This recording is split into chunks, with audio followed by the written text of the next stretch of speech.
Well, with me now in the studio, here on Alpha Sessions, I have Maya Wolff. Welcome back to Radio Broccoli. Thank you so much for having me here again. Thanks for coming down. I've been trusted with the interview this time. Normally Emma does this, so, I've got to be on my best behaviour for this. So we'll see how it goes. I will hold you to that. So you started playing the piano, so I understand, at 4 years of age. Is that I right? did. Yeah. So you must be from a very musical family then. My dad is the musical one in the family. Right. My mum should keep her day job, I think, even though she loves music. But yeah, he's been the one inspiring me. He's a very talented blues musician. Is he? And he's always been the one pushing and supporting me with my music, so I'm very grateful for that. So has he been sort of touring and stuff with bands and things like that? He did in like the late 80s, 90s, I don't know, sometime. He did it, I think, full-time maybe for a little bit, or at least part-time, but doing a lot of music. But yeah, he's back to his normal jobs. But he's still gigging now, so that's really great. Is he? Yeah. So what sort of music did you grow up listening to then? Presumably you heard a lot of sort of blues and jazz when you were growing up, did you? Yeah, some blues, and I remember listening to Phil Collins for some strange reason, and Toto. Oh, this is classic stuff. This is good stuff. I should actually say at this point, you grew up in Germany, didn't you? I did. So what was the music scene like over there compared to over here? Well, I moved a very long time ago, so it's very hard to compare it from those days back then to what it is now. I think a lot of it has changed in the last 10 years or so. So did you get involved in music a lot at school? I did. I mean, I had lessons throughout school, and whenever I had a chance really to present my skills, I did. I remember performing Britney Spears in like 99 on some kind of school event. That was probably my first biggest gig, maybe. So you didn't do the Phil Collins thing at school at all then? No, I think I grew out by then of that. That's a shame. I actually think I understand that you did some gigs with your dad at one stage. Is that right? I did, yeah. Throughout my teen years, that we did a few gigs together, which was nice. I was singing, he was playing the guitar. And yeah, some good memories of that. I'm assuming this wasn't drum and bass stuff at this stage. No, that wasn't drum and bass stuff. That was more kind of singer-songwriter stuff. Yeah, I'm not sure my dad even understands what drum and bass is. Oh, he will. We'll play in this interview. He might think there's like some drums and a bass guitar. That's what he might think. Yeah, it's a bit like Phil Collins, basically. Exactly. Bottom fast speed. Yeah. Yeah. Speed that up a bit by a few BPMs. So you moved over to England when you were 19, is that right? I did. What was the reason behind that? I joined a pop band. So I was a singer and dancer touring around. Well, it was kind of like a roadshow. So we went into mainly the secondary schools of Kent, and we just put on gigs and talked to kids about how to live a good life and all that boring stuff in a really cool way. Like, it was great at the time. But So you joined the pop band as soon as you moved over here, or? Auditioned for it. Okay. Before finishing school, I got in, got my stuff together and went. What was the name of the band? Can you say? No, I don't want to. No one would know it anyway. No one would know anyway. It doesn't exist anymore. So how many of you were there in this band? There was 3 girls and 2 boys, 2 boy rappers, 3 girl singers. We were all dancing, all singing. Good experience, or not really? Yes and no. Okay. Some great memories, some awful memories, but it's made me who I am today. Fair enough. But you don't regret the decision to move over here? No, I don't. It was a big, big learning curve, but I've learned so much in those couple of years, and I love the fact how independent it made me from such an early age, so no regrets. Having been in the band, was that sort of decision made that you wanted to spend your career in music?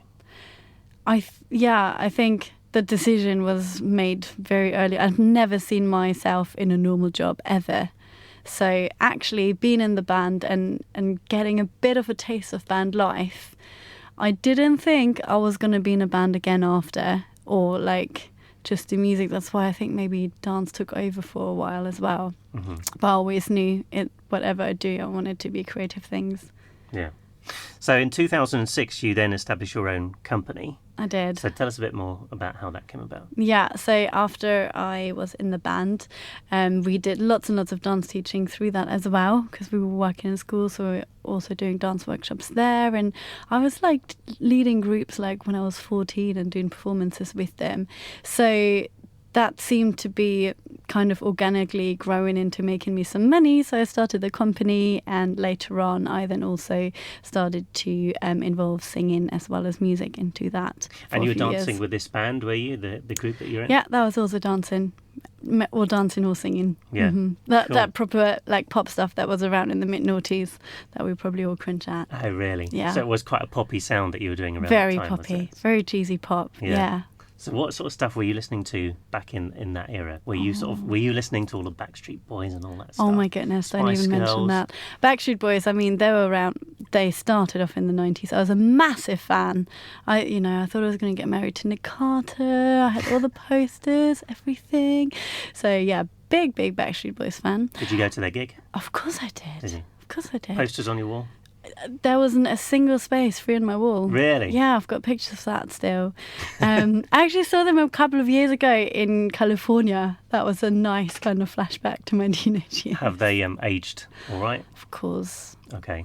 They can still do no wrong, I can tell. But actually in the mid-noughties I was listening to a lot more rock stuff, kind of Linkin Park and Avril Lavigne and who else? Yeah, so I went a bit more rocky on my personal taste. Yeah. And then, hip hop obviously was big. Eminem, The Game, 50 Cent. So when did you just kind of make a decision that you were going to go into the dance side? If you were going into sort of, some of the rock stuff as well, did you toy with doing some rock stuff yourself? Not really, no.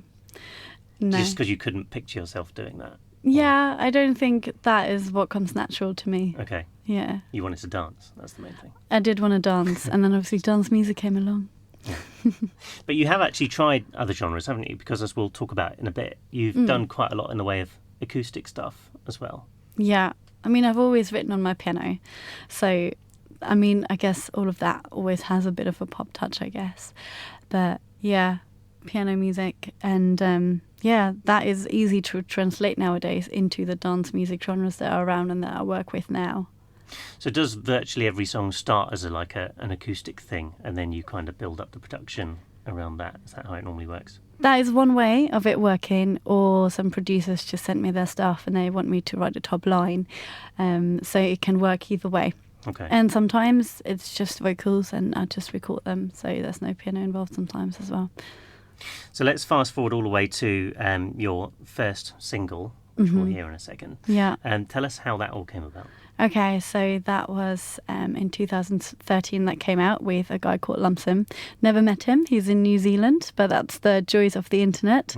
So, I started kind of refocusing. I was like, what is my main passion in life? And it was very clear. It was music, so I had to do something about that. So I got in touch with a few producers. He was one of them. And we decided we were going to work together. And I just sent him a few vocals and he built the track around it. So that's another way of it working. And he just made this awesome track that I really liked, and I shot a video here that was edited in Germany. It's a very international project, and that was my first official release. I mean, the first time I was in the studio I was 12. This is not the first time of me recording and putting music out as such, but that was the first official release I did.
So you've done quite a lot of collaborations in your time, haven't you? How do you choose who you're going to work with? Do you literally spend ages on like YouTube and stuff and think, I want to sound like that, and then I'll choose that person?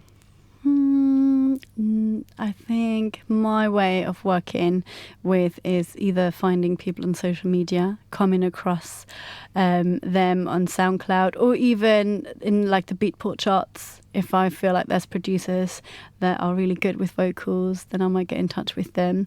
Or people sometimes randomly follow me and then I check them out and I might really like them. So it's more that kind of way than like, it's usually more organic than really being on a hunt for it. So you come across people that you might not have heard before, or you fall in love with a producer because you listen, not actually in love with their music, and then you get in touch with them and they might reply, and that's how projects happen. And there was one collaboration I think you talked about when you came in last time where you worked with a guy who was just 12 years old. Is that right? Oh, yes, Destin. Yeah, we put a single out last year, Just While You Cry. So, yeah, he got in touch with me. Somehow, I think he came across me on SoundCloud and I thought I should give him a shot, and I don't regret it. Like, sometimes you do that and they come back with awful things, but he didn't, so I was really pleased. He made a very good track and it got released on Castle Records, also a Californian label, in April last year, 2014. So does it normally work that you kind of give them a track to work with and you say, take it away, and then sort of play it to me and you decide whether you like it at the end of it, or do you have a lot of input in the first place? It depends, I think, on the project, but that is often how it happens. So with the new single, I think we're going to talk about it in a bit, that's how it was. I just sent him, well, we've been talking a long time about doing something together, and then I sent him those vocals and then he went with it and we decided we wanted to get it out there. Cool. Yeah, so let's go back to this whole acoustic thing that we were talking about, because you obviously go around and you gig a lot, and a lot of the gigs you do are sort of EDM, drum and bass type gigs. But also you strip it right back and sometimes do like piano acoustic-y gigs. In fact, you've done some in Brighton this year, haven't you? Yeah. I decided I wanted to do both because I didn't want to miss out on the opportunity if people offer me that to do the acoustic sets. And it is very different because when you do like a dance music gig, it's usually like festivals or it's in a club or at an event. People are there to party, to dance, and you want to get the crowd going, which is where I love like having a lot of energy. And that I think really suits me. But then also I've been writing for ages and ages, and it's almost a bit of a challenge for me because like piano is very personal for me. So to even just get over that, oh, but it's my little thing, it was really good to do the acoustic gigs. And it is a lot more laid back, different audience. They're more there to like chill out, have a nice evening, have a couple of drinks and listen. And it's a very different way of communicating music with the audience, and maybe kind of even get across a bit more of some of the message or what went through your head when writing the songs. Yeah, I guess there is a danger that with some of the dance tracks they're not particularly paying attention to all the words at the time, but when you strip it back like that, they're listening to every word. Yeah, exactly. I think with the dance music, you maybe have 10 seconds to get in a quick link that people might take in. Yeah. And that is it. Is it more nerve-wracking doing an acoustic gig, would you say? I think it depends on the gig. Sometimes, I don't know, the nerves, well, it depends on the day. You might stand up on the wrong foot in the morning and your nerves might be all over the place. So I wouldn't really say one is more nerve-wracking than the other. What's been your favourite gig this year? Or what makes a good gig, if that's an easier question to ask? A good gig is when the audience goes for it. Yeah. Definitely. When you know they're enjoying themselves, when you get them dancing, when you get an interaction going, when you feel like one with the audience and it's not just you on a stage and them somewhere else like doing their thing or just dancing along. So that's, I think, the best thing. I was going to say, there's some gigs that you go to where you're sort of playing up on stage and everyone's going about their own business and sort of talking amongst themselves, and you think, why am I here? You've done some of those? That has happened for sure. And then I'm like, wow, this is good practice. Yeah. I'm just going to enjoy this because I love music. So yeah, those gigs have happened before. And you've travelled a lot abroad with your gigs and stuff as well, haven't you? I know you travelled to America quite a bit. Have you done some more travelling this year? I did more travelling. I didn't do any gigs out there this time. It was more of a holiday. I did link up again with Destin. We did have some studio time, and just to connect with people. But that was more of a personal trip than music. But yeah, that was really good. And obviously, because you grew up in Germany, your first language being German, presumably, therefore, did you actually write some of your early songs in German? The very, very, very, very early ones I wrote in German before I learned English. And then I think I had very awful English. Very bad songs that probably make no sense at all. But other than that, I've only ever written one German song. And that is it. Like that I would, that I've put on my SoundCloud and stuff. I was going to say, do you perform that song still now? No, not really anymore. Not really? No. Tell us about the songwriting process. Because I'm intrigued to know how this works. Do you normally start with the melody, or do you normally have a lyric that comes into your head and then you write the melody around that? How does it work? It can work so many different ways. So sometimes I just spend some time playing on the piano and a melody comes to me, and then maybe something goes through my head and I start writing the lyrics, or something like is really like burning on my heart or like in my head, like all these thoughts, and then you start writing the lyrics, and then I sit down on the piano and then I write the melody and the music for it. So it works either way. Does it come very easily to you to write music, or do you just have some weeks where you just think, I'm not getting anything? I think most of the time when I had to get something done, I always get it done, but it might not be my best. Yeah. So you do rely a lot on your inspiration. But yeah, even if the inspiration isn't high, you still do it. It's like with any job, you still get it done. But it's just, and then sometimes your most inspired moments, someone doesn't actually like that much. Whereas something you've only put like a few seconds in where you're like, okay, I just need to do this. And then someone really likes it. So it's very hard to know what works and not. But yeah, it's different ways of how it goes. I'm going to ask you the question that Emma asked you when you came in 2 years ago. And now you can give the right answer. Where do you get your inspiration from? What wrong answer did I give? No, the only reason I say that is that if you listen to the interview from a couple of years ago on YouTube, basically it was all about you get all your inspiration while you're sitting in the loo. Is that still the case? Some of it, I'm sure. Yeah. If you compare the loo to life, then yes. No, it's usually like situations or things you go through in life, or even see other people go through, and they have something that really makes you think, I don't know, takes you into a different place. So that is where my inspiration comes from. Life situation, whatever kind of happens around you or around other people. Nature sometimes. A moment, like sitting on a beach and something just hits you. And I was going to say, if you're writing a song about someone else, I'm assuming you always have to do it in a really subtle way, because you can just imagine this situation where I write a song that's, I don't know, maybe having a bit of a dig about someone, and someone hears it and think, that's definitely about me, right? There'll be trouble. Yeah, obviously you don't sit there and name names. Be like, I hate Justin or something. I don't even know I have a friend that's called Justin, so there we go. Any Justins listening, it's not about you, okay? It's not about you. It's not about anyone. But I guess because it's still an art form, even if you paint a picture, even if you draw like a portrait of someone, it's not going to be 100% them. It will capture some of who they are, but it's never exactly like that. And I feel it's the same with songwriting. Even if it's about someone, the story is never going to be 100% of the story. True. So in that way, it's always a bit disguised. And with lyrics, you can talk so much in pictures rather than exactly spell it out. So for example, I put out a song last year just as a free release called Hold Her, and that's about a friend of mine and a chat we had, and I've known her for a long time, and like she knows that song was inspired by some of the things she told me, but it's not exactly 100% about just her story, because then you just create this other picture and this other story around it. So I feel okay putting that out there and telling her, hey, this was inspired by you and some of the things she's told me, but it's not autobiographical either. Yeah.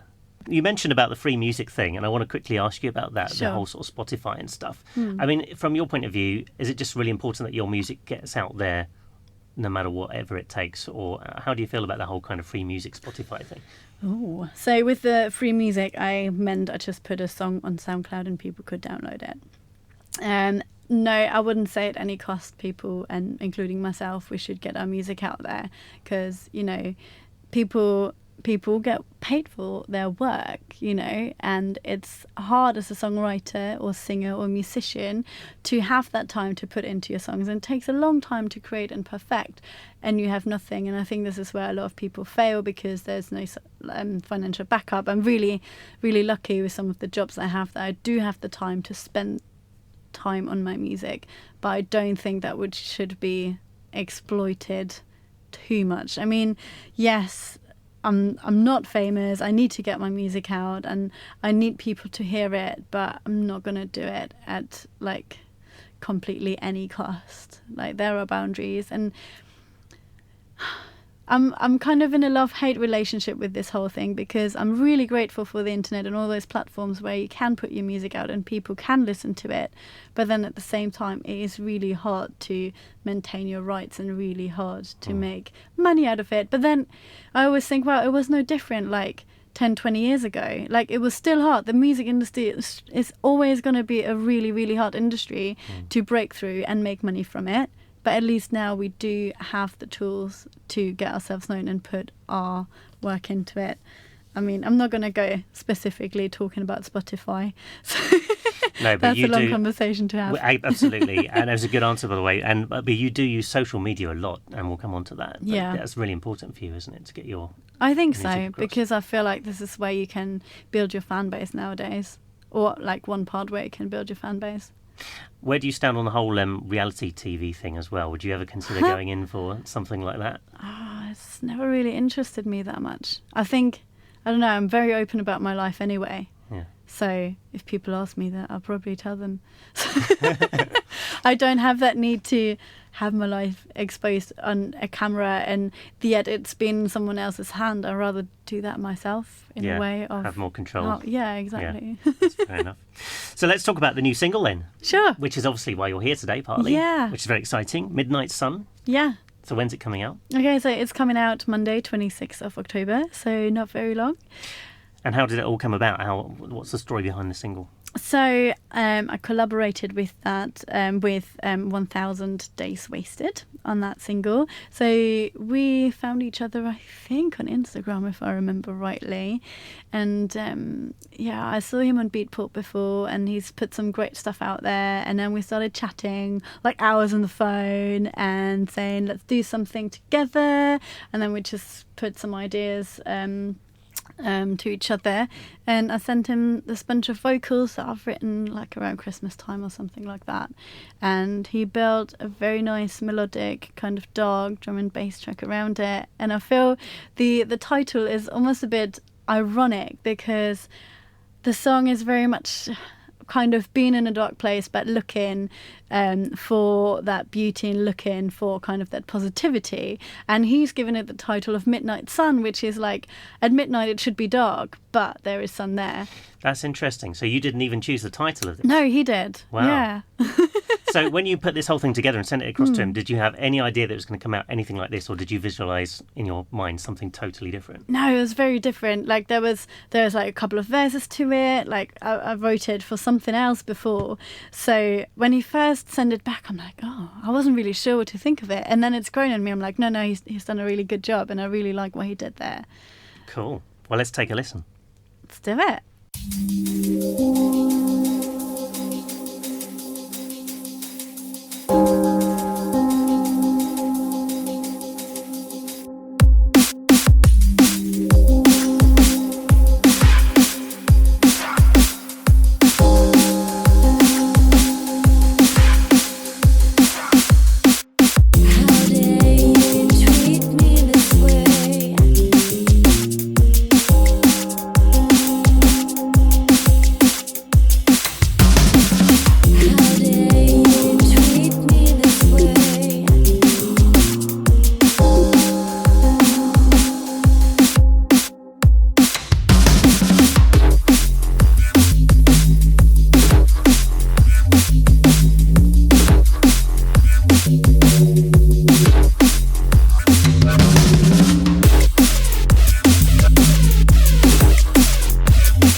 So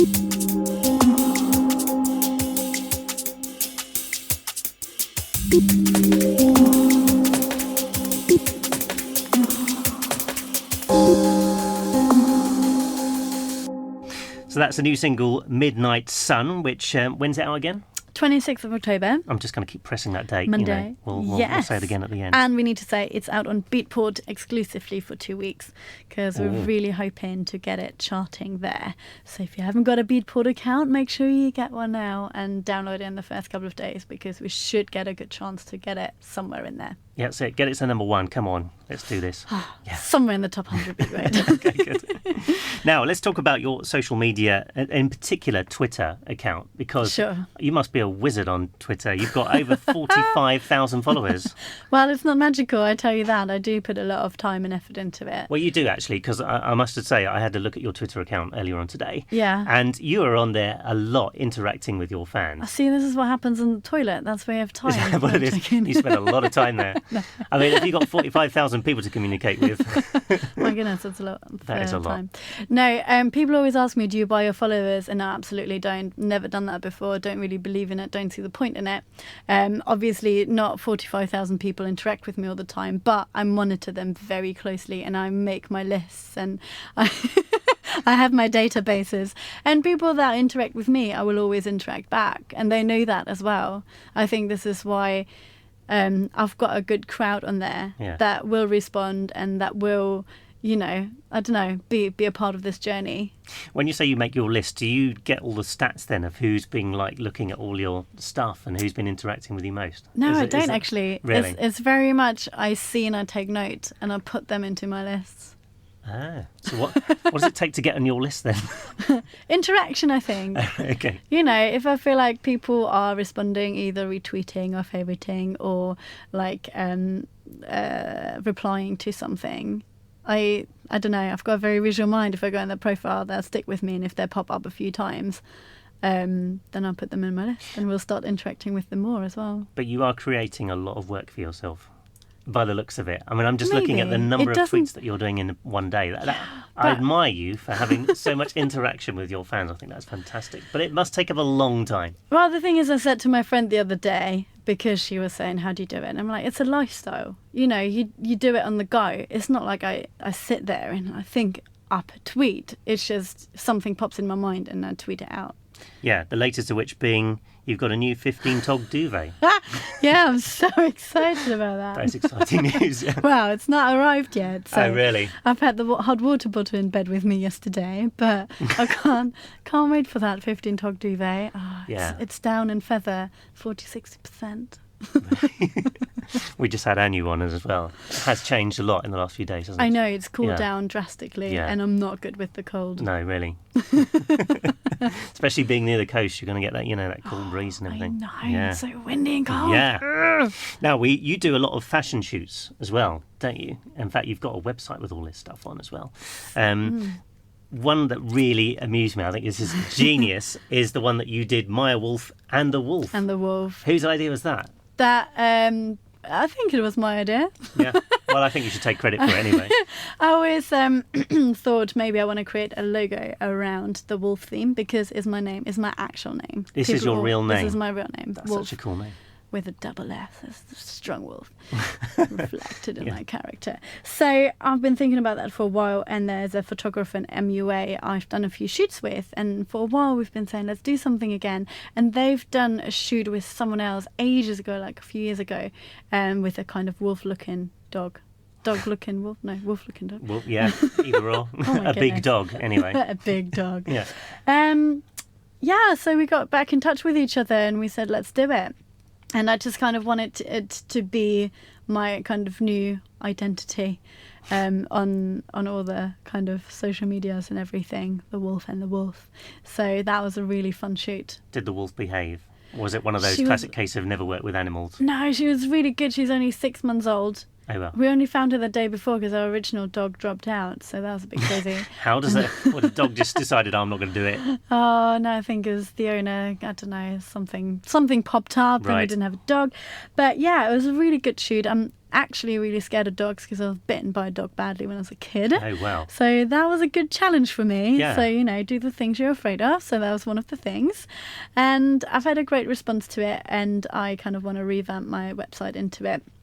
And yeah, give it more of that wolf look, which is a bit different to maybe some of the things I've done. But yeah, you mentioned a fashion shoot. So that's one of the things that I wanted, that was kind of on my list for this year, because I've started doing a few shoots and I was like, I've had a few fashion sponsors on my hand. I was like, I want to run a blog.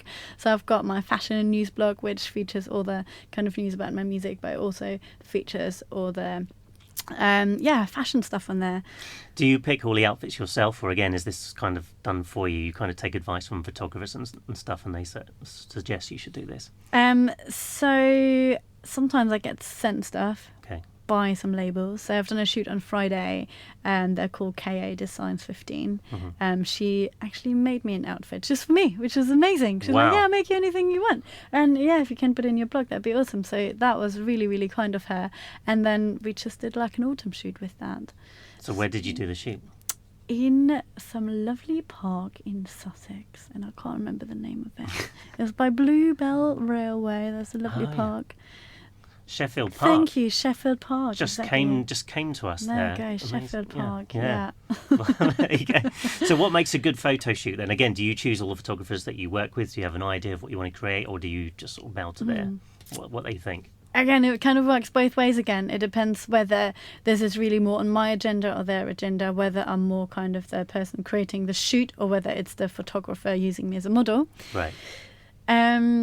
But yeah, I usually have kind of the input of what I want to wear or not, but then obviously the photographers have a say. I try to choose people I know that are going to get me good shots, and it's not going to look terrible. Are you a big shopper anyway? Do you spend a lot of time clothes shopping? You would think so, but I don't. Really? No, I kind of don't like it actually. I like this. Is it straight in the first shop and that'll do? A proper bloke shopping. That is the best shopping to do. It is, isn't it? Yeah, I get really frustrated because usually when I go shopping, I need something, and then it becomes a chore. And because you've got that image in your head, and then you've got to find exactly what you want, and then it becomes but I can't exactly find it. So, but then those times usually you just browse through and you find it. But yeah, I'm not a big kind of, just do you do this thing that Emma shopping. does where she instantly knows within 2 seconds of walking into a shop whether she's going to find something that she wants in there? Doesn't even have to go around the whole shop. It's just like, no, I'm not feeling this one. Straight out again. Yeah, that happens I don't sometimes get that. for sure. I don't get that. Well, it depends. Some obviously, shops have their own style, and if you're after a particular style, it might just take you a couple of seconds to scan through to know you're not going to find what you want there. Fair enough. What I love about all this is that this is yet another project, and amongst everything else you do with teaching, dancing, singing, fashion. Do you ever actually have any downtime at all where you just kind of chill back and just think, I'm going to put my feet up and do nothing? It's a very fine line for me between putting my feet up and doing nothing to work in that sense, because all of that, in one way or another, is kind of work. It's involving my projects, but I think even if I lie down and put my feet up, I might still send a tweet. So it's very probably putting my feet up now. Putting my feet up, waiting for my 15 talk duvet. Yeah. So it's a very fine line. I think I've learned a lot more to chill out and take that time. And I've managed to kind of facilitate my energy levels that it doesn't quite burn me out, because I have done that before. Yeah. Yeah, it must be an exhausting lifestyle, especially because you're on the road quite a lot. I do a lot of driving, but I'm not on the road as much as I want to be honest. Really? I'm doing a fair amount of gigs, but I want to do more. It's not that much. Where do you want to gig? Where's the dream gig? Everywhere. The dream gig, probably, I don't know, LA, Vegas. Vegas would be cool. Oh, Ibiza. Ibiza. Definitely. Yeah, it's got to be. That would be a capital. dream come true. Yeah, definitely. Mm-hmm. And who with? Dream collaborator? So. Just in case they're listening now. Yes. Oh, there's a lot of amazing DJs, but I'm going to give a little shout out to one of my favourite ones who I'm actually speaking to every now and again. He's called LTN. He's a trance producer, Louis Tan. And I've fallen in love with his music this year. Wow. And I'm really, really hoping we're going to get something done together, because I've kind of rekindled my love for trance, and he's just really, really good. I really like what he puts out there. The whole kind of enhanced music family, like I listen to a lot of their stuff right now. So I might move away from the bass and EDM dance side and move a bit more into trance, who knows. Oh, really? But But never into rock. You don't reckon there's still a chance for a rock album yet? yeah, who knows? You always think life's going to go one way and then it goes another way. You never know. And you talked before about possibly doing a piano album? Maybe not an album, but an EP. So Okay. I've started on that. I don't think I've actually told people that yet, Okay. apart from a few friends. So this is exclusive. Exclusive. So I started on that. Most of the tracks are lying in my Logic, and they just kind of need editing and a few bits done to it. So yeah, I had like a really nice response every time I purchased like a little piano piece out there. So I thought, why not, as a side project? Yeah. So I really like to get that done in the next few months. Just 5-6 track, just piano EP really. That will speak for itself. No vocals. Absolutely. Well, good luck with that. Now, just Thanks. before we go, we've got this potluck thing here. Oh. Potluck questions. So choose Oh a my card. goodness. I've raided the Mr. and Mrs. board game here. Don't be too scared. It's not that bad. Must have pulled an awful face then. Yeah. Pick a card between 1 and 50. 48. 48. Okay. Let's see if anything interesting comes of here. Which of these can you do best? Raise one eyebrow, waggle your ears, touch your nose with your tongue, or pat your head and rub your tummy at the same time? I think that works well. Oh no, that's not what I'm doing. No, she's trying to do the rubbing the head and patting the tummy, And I'm or whatever rubbing it is. everything. Yeah, yeah. She literally is. So no. Okay, is that working? Almost. Okay. This works well on radio. I'm quite good touching my tongue. I mean, touching my Touching nose, your nose with with your tongue. Okay. You can't see this, but you can judge it. No, we'll on do a scale a of 1 photo to 10. afterwards. All right. Oh, you can. That's very good. That's very impressive. Yeah, I'll give you that Okay, one. that's good. Okay, so maybe the tongue wins. And the last question, what was the last article of clothing that you bought? Shoes, Really? really. What sort of shoes? They were boots, kind of burgundy colour, which we used for the shoot on Friday. Did you? So there's one picture out on Instagram. Another plug. Yeah. Out of that podlog question. But yeah, that shoot's going to be on the blog soon. Cool. Well, that's brilliant. They weren't too scary, were they? Actually, A no. bit bizarre, weren't they? It was. That was not the last item. That's the second last item. But it was still shoes.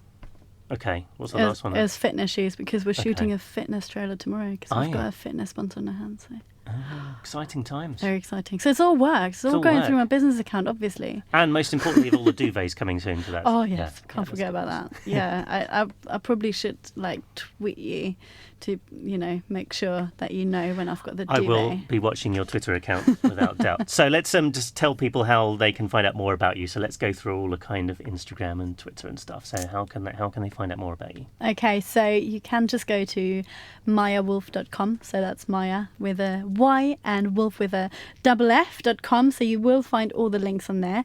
Alternatively, you can just go on Twitter or Instagram. My @ there is Ms. Maya Wolff. So MISSMAYA_WOLFFFOLFF. I can't even spell my own name. So Ms. Maya Wolff. You can find me on SoundCloud and on YouTube just with Maya Wolff. You can find me on Facebook, Maya Wolff Music. You're everywhere. And You're literally everywhere. Instagram, Well, the- YouTube, Facebook. obviously you want to have me on Beatport, especially for the 26th of October. That is like the most important thing. Yeah, really, go out isn't and get it now. 26th of October, Midnight Sun. Midnight Sun. Go and get it. Go and get it. Maya, thank you for coming back to Radio Broccoli. Thank you. Was that all so right? How much did I do? for having me. Yeah, really good. Was that all right? How Is was Emma I? out of a job? Was I okay? Yeah, you were okay. Emma did a very good job. She's very hard to beat. We This is did true. miss her today, We but did, yeah. you did her justice. Thanks.